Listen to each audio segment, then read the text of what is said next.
یہ ایک ایسی بادشاہی کی داستان ہے جہاں صرف انسان ہی نہیں بلکہ جنات اور شیاطین بھی ہاتھ باندھ کر حکم کے منتظر کھڑے رہتے تھے۔ یہ ایک ایسے تخت کی کہانی ہے جو ہوا میں سفر کرتا تھا، اور ایک ایسی قدرت کی جس نے پرندوں کی زبان کو بھی اپنے تابع کر لیا تھا۔ کیا آپ جانتے ہیں تاریخ کے اس عظیم ترین بادشاہ کا وہ کون سا راز تھا جس نے اس دور کی بڑی بڑی طاقتوں کے دلوں میں ہیبت بھر دی تھی؟ اور کیا وہ تخت صرف سونے چاندی کا ڈھانچہ تھا یا اس کے پیچھے کوئی ایسی قوت تھی جس کا تصور آج کی سائنس بھی نہیں کر سکتی؟ حضرت سلیمان علیہ السلام کی سلطنت کوئی عام انسانی حکومت نہیں تھی، بلکہ زمین پر قدرت کا ایک ایسا شاہکار تھی جس کی مثال نہ پہلے ملی نہ بعد میں ملے گی۔ جب سورج کی پہلی کرنیں بیت المقدس کی پہاڑیوں پر پڑتی تو فضا میں ایک عجیب سی سنسناہٹ پیدا ہو جاتی۔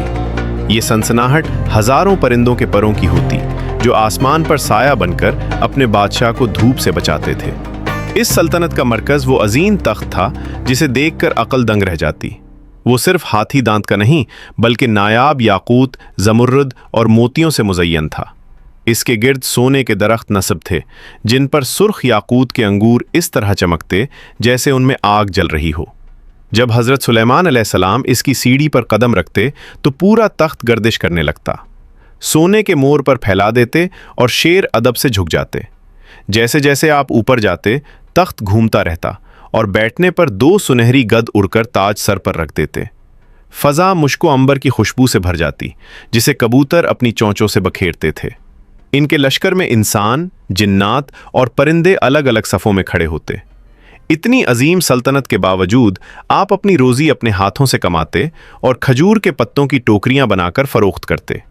پھر ایک دن ایک ایسا واقعہ پیش آیا جس نے پوری سلطنت کو خطرے میں ڈال دیا: انگوٹھی کا گم ہو جانا۔ اسی انگوٹھی میں اللہ کی عطا کردہ سلطنت کی علامت تھی۔ ایک شیطان نے آپ کا روپ دھار کر انگوٹھی حاصل کی اور تخت پر بیٹھ گیا، جبکہ اصل سلیمان علیہ السلام محل سے نکال دیے گئے۔ وہ بادشاہ مزدور بن کر مچھلیاں اٹھانے لگے اور 40 دن تک اسی حال میں رہے۔ ادھر شیطان ظلم سے حکومت کرتا رہا، حتیٰ کہ لوگوں کو شک ہونے لگا۔ آخر اس نے انگوٹھی سمندر میں پھینک دی، مگر تقدیر نے اسے ایک مچھلی کے پیٹ کے ذریعے دوبارہ حضرت سلیمان علیہ السلام تک پہنچا دیا۔ جیسے ہی آپ نے انگوٹھی پہنی، فضا بدل گئی، پرندے جمع ہو گئے اور جنات نے پہچان لیا کہ اصل بادشاہ واپس آ گیا ہے۔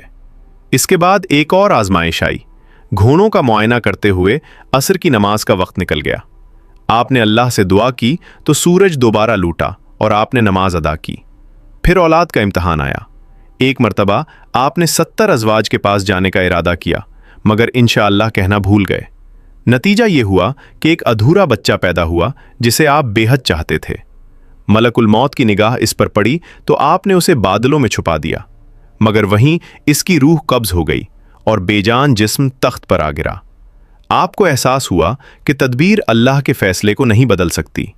آپ سجدے میں گر پڑے اور دعا کی کہ اے رب، مجھے بخش دے اور ایسی بادشاہی عطا کر جو میرے بعد کسی کے لائق نہ ہو۔ اللہ نے توبہ قبول فرمائی اور آپ کو بے مثال سلطنت عطا کی۔